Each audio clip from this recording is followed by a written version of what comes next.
So guys, जैसा कि हमने पिछले एपिसोड में देखा कि लिन और डुआनी मिलकर लाइट मैजिशियन से फाइट करने लगे, पर उसकी पावर काफी ओवरबेयरिंग थी। वो अपनी तेज लाइट बीम से डुआनी की शील्ड को भी भेद रहा था। उसकी बॉडी पर काफी सारी चोटें आई। लिन किसी भी कीमत पर उसे हराना चाहता है, इसीलिए उसने 9th टीयर के फॉरबिडन स्पेल को एक्टिवेट किया और अपने ब्लड एसेंस को भी सेक्रीफाइस किया, जिससे उसकी सारी एनर्जी और सोल पावर बर्न हो गई थी। वो बेहोश हो गया, पर उसने लाइट मैजिशियन को हरा दिया। डुआनी की भी हालत काफी खराब होती है, इसीलिए अब वो और नहीं लड़ सकते। 4th फ्लोर ट्रायल के लिए चेनिंग और यांग वेन झाओ जाते हैं, जहां उन्हें 5वें और 6ठे होली गार्डियन से फाइट करनी थी, जो फायर मैजिशियन और आइस वॉरियर थे। यांग वेन झाओ ने चालाकी से काम लिया और उसने दोनों के हमलों को एक दूसरे के खिलाफ इस्तेमाल किया, पर इससे वो खत्म नहीं हुए थे और आइस वॉरियर ने यांग वेन झाओ को बर्फ में जमा दिया। चेनिंग के पास कोई रास्ता नहीं था, इसीलिए उसने अपनी बीस्ट गॉडेस की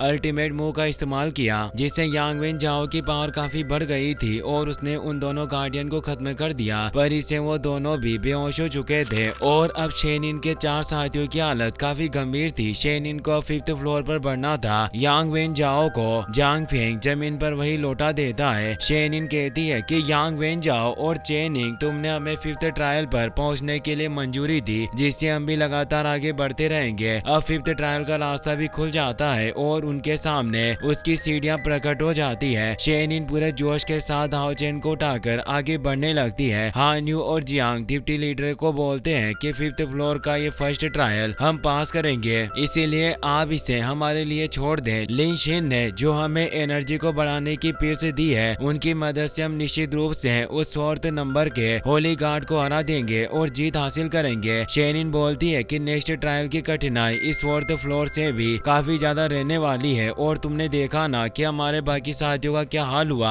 हान यू रिप्लाई में कहता है कि डिप्टी लीडर, आप हम पर भरोसा करें, निश्चित रूप से हम इस ट्रायल को पास कर सकते हैं। और अब वो दोनों 5th फ्लोर के फर्स्ट ट्रायल के लिए आ जाते हैं। वो जगह खंडर की तरह लग रही होती है और वहाँ चारों तरफ सिर्फ रेत और पत्थर ही मौजूद है, यानी जो अगला होली गार्ड होगा वो अर्थ से जुड़ा हुआ है। वो दोनों लगातार आगे बढ़ते जाते हैं और कहते हैं कि यहाँ जो होली गार्ड तैनात होगा उसका एट्रीब्यूट जरूर इस जगह के साथ जुड़ा हुआ है। तभी वहाँ एक रेतीला बाउंडर क्रिएट होने लगता है, जिससे उन्हें कुछ दिखाई नहीं दे रहा होता। अब उनके सामने वो छोटा होली गार्ड आ जाता है, जो अपने दोनों हाथ में हैमर पकड़े हुए था और उसकी पावर 9 लेवल पर थी, जो एक अर्थ वॉरियर होता है। वो उन दोनों की तरफ बढ़ते हुए कहता है कि तुम सिर्फ 7 लेवल की 2 मक्खियों की तरह हो, फिर भी तुम मेरे ट्रायल में मुझे चुनौती देने आ गए। क्या तुम मेरा अपमान करना चाहते हो? और वो तेजी से उन पर अटैक करने जाता है। हान यू अपने प्रोटेक्शन को एक्टिवेट करके एक पावरफुल शील्ड बना देता है, पर अर्थ वॉरियर एक पावरफुल हैमर अटैक से उसे क्रैक कर रहा था। हान यू को उसके हमले को झेलने में काफी तकलीफ हो रही होती है। वो बोलता है कि सोली गार्ड की पावर काफी ज्यादा है, तभी वो शील्ड टूट जाती है। हान यू और जियांग काफी दूर जाकर गिरते हैं। अर्थ वॉरियर कहता है कि तुम मेरा एक साधारण झटका भी नहीं सह पाए। वास्तव में तुम दोनों से लड़ना काफी बोरिंग है। मुझे तुम जैसे बच्चों के साथ घर घर खेलने में कोई दिलचस्पी नहीं, इसीलिए यहाँ से अभी चले जाओ। हान यू के मुंह से ब्लड आने लगता है। वो सोचता है कि मैंने कभी उम्मीद नहीं की थी कि इस 5th फ्लोर का ये चौथा होली गार्ड इतना ज्यादा पावरफुल होगा। जियांग पूरे जोश के साथ वापस उड़ते हुए कहता है कि भले ही आज डीमन किंग फेंग जियू भी खुद मेरे सामने क्यों ना आ जाए, पर वो भी मुझे इस ट्रायल को पार करने से रोक नहीं पाएगा। और वो फुल पावर के साथ अर्थ गार्डियन पर अटैक करने जाता है। हान यू भी उसके साथ दूसरी तरफ से गार्डियन पर अटैक करने बढ़ा। दोनों एक साथ उस होली गार्डियन पर अटैक करते हैं, पर वो होली गार्डियन अपने हैमर की मदद से उन दोनों के अटैक को रोककर उन्हें दूर कर देता है। हान यू ने वापस से उस पर पावरफुल अटैक करने की कोशिश की, पर वो गार्डियन उसे दूर फेंक देता है। जियांग भी अपने बॉल हैमर से उसके साथ फाइट कर रहा होता है, पर वो उसके मामूली अटैक के सामने भी टिक नहीं पा रहे थे, जिससे वो अर्थ गार्डियन हंसने लगता है और कहता है कि अगर आज तुम अपनी मौत से लड़ना चाहते हो तो वाकई इस खेल ने मेरी रुचि को काफी बढ़ा दिया है। और वो अपने हैमर के थंडरियस मूव को एक्टिवेट करके उन दोनों पर एक साथ अटैक करने आता है। इस टकराव की एनर्जी उस 5th फ्लोर के बाहरी इलाके में भी रिलीज हो रही थी, जिससे वांग परेशान हुई कहती है कि इस फर्स्ट ट्रायल में इतना बड़ा हंगामा क्यों हो रहा है। टाइनी वन भी वहीं मौजूद था, जो शेनिन और बाकी सभी को बताता है कि शायद वो 4th होली गार्डियन लड़ाई में सीरियस हो चुका है। शेनिन पूछती है कि आखिर तुम कहना क्या चाहते हो। टाइनी वन बताता है कि जियांग और हान यू अभी जिस 4th नंबर के होली गार्ड से लड़ रहे हैं उसे उसे ताकत के लिए जाना जाता है। वो किसी भी समय अर्थ की पावर को आकर्षित करने में सक्षम है, जिससे वो अपनी खुद की शक्ति को काफी गुना बढ़ा सकता है। और साथ ही उस गार्डियन का व्यक्तित्व काफी जुझारू है। एक बार उसके लड़ाई में सीरियस होने के बाद परिणाम काफी ज्यादा विनाशकारी होते हैं और वो अपने डबल हैमर के साथ आसमान को भी चीरने की काबिलियत रखता है, यहाँ तक कि उसके अपोनेंट अपने बचाव में कुछ भी नहीं कर पाते। वहीं हान्यू और जियांग भी बुरी तरीके से पिट रहे होते हैं। वो उसके हमलों को रोकने की कोशिश करते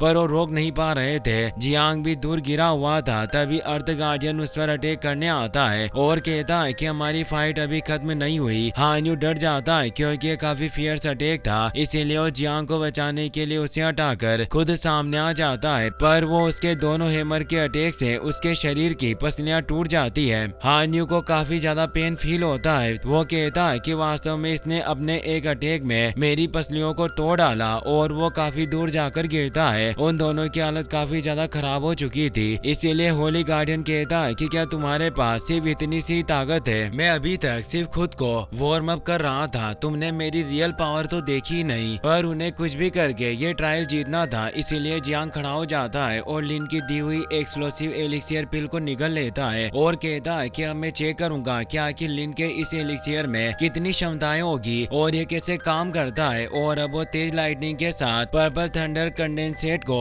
एक्टिवेट कर लेता है, जिससे उसकी पावर काफी बढ़ने लगती है। हान्यू ये देखकर परेशान हुआ बोलता है कि जियांग, तुम एक स्पीड एक्सप्लोजन पिल का इस्तेमाल कर रहे हो, अगर तुम्हारी बॉडी से सहन नहीं कर पाए तो तुम एक्सप्लोड हो जाओगे। जियांग बोलता है कि जब तक लीडर को पुनर्जीवित किया जा सकता है, मैं इस तरह की एक क्या 100 एक्सप्लोसिव स्पीड को भी निकलने के लिए तैयार हूँ। और वो तेज थंडर के साथ अर्थ गार्डियन पर अटैक करने जाता है। फोर्थ होली गार्ड अपने दोनों हैमर से उसके अटैक को रोकने की कोशिश करता है, पर इससे वो काफी दूर खिसक जाता है। होली गार्ड खुश हुआ कहता है कि तुम्हारी स्पीड वाकई काफी कमाल की है, इसीलिए अब लड़ने में मजा आएगा। जियांग बोलता है कि हमला तो कुछ भी नहीं है और वो वापस से उस पर हमला करने पड़ता है। हान्यू में भी जोश आ जाता है और वो कहता है कि अगर तुम अपनी मौत की परवाह नहीं करते तो मुझे भी अपनी जिंदगी का कोई गम नहीं है। और वो भी एक स्पीड एक्सप्लोसिव पिल को निगलते हुए बोलता है कि मैं हाओचेन का एक स्क्वायर नाइट होते हुए हाओचेन की मौत के वक्त भले ही उसके आगे खड़ा होकर उसे प्रोटेक्ट ना कर पाया हो, लेकिन अब भले ही मैं अपनी जान को दांव पर लगा दूं, पर मैं उन्हें पुनर्जीवित करने के लिए अपना पूरा योगदान दूंगा। फोर्थ होली गार्डियन हंसते हुए कहते हैं कि मेरी तुम्हारे लीडर में रुचि काफी ज्यादा बढ़ चुकी है। आखिर वो कौन है जिसके लिए तुम मरने के लिए भी तैयार हो और उस पर इतना भरोसा करते हो? अब वो अपनी अल्टीमेट टेक्निक को एक्टिवेट करने लगता है, जिससे आसमान में एक जायंट हैमर क्रिएट हो जाता है। ये उसका सबसे पावरफुल हमला होने की वजह से वो दोनों उस हैमर को रोकने लगते हैं। जियांग बोलता है कि हम दोनों भाई हैं, इसीलिए आज हमें अपने लीडर के खातिर इसे हराने के लिए हर मुमकिन कोशिश करेंगे।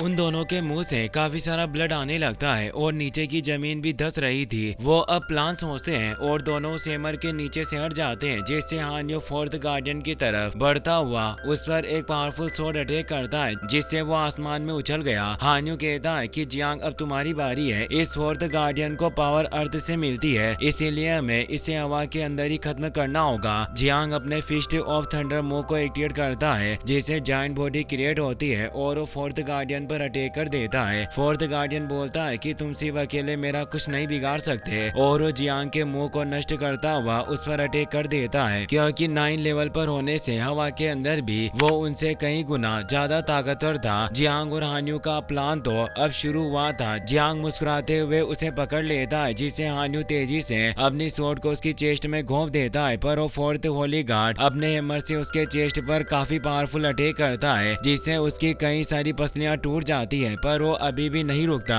और वो अपनी फुल एनर्जी के साथ उस स्वॉर्ड को चेस्ट में घोंप देता है, जिससे एक तेज विस्फोट हुआ। जियांग और हान्यू काफी कमजोर होने से नीचे गिर गए थे। फोर्थ होली गार्ड बोलता है कि मैंने कभी उम्मीद नहीं की थी कि इंसानों का प्यार इतना स्ट्रॉन्ग होता है, जो इन दो 7 लेवल के छोकरों ने मुझे हरा डाला और अब वो भी खत्म हो जाता है, जिससे ये ट्रायल वो पास कर चुके थे। शेनिन हाओचेन को उठाए वहाँ आती है। टाइनी वन, जांग फेंग और वांग भी वहाँ पहुँच गए। शेनिन हाओचेन को टाइनी वन के पास छोड़ देती है और जियांग को संभालती हुई उसे रिकवरी पिल देती है और वो हान्यू से पूछती है कि क्या तुम ठीक हो? हान्यू काफी मुश्किल से बोलता है कि डिप्टी लीडर, हम इस ट्रायल को पार करने में कामयाब रहे, और वो अब बेहोश हो जाता है। जियांग भी बोलता है कि अब इस ट्रायल के बाद हम आपकी मदद नहीं कर पाएंगे, इसीलिए डिप्टी लीडर आपको ही अब सब कुछ संभालना होगा। शेन इनको काफी गुस्सा आता है, पर अब 5वां फ्लोर का फर्स्ट ट्रायल पूरा हो चुका था, पर हर एक फ्लोर पर 2 होली गार्डियन थे, इसीलिए अभी इस फ्लोर का एक और ट्रायल बचा हुआ था। वहाँ आवाज आती है कि क्या तुम इस ट्रायल के लिए चुनौती देने को तैयार हो। इस सेकंड ट्रायल के गेट से ही तेज एनर्जी उत्सर्जित हो रही थी, क्योंकि तीसरा होली गार्ड काफी पावरफुल था। सभी परेशान होते हैं। वीडियो पसंद आई हो तो अपने दोस्तों के साथ शेयर करना।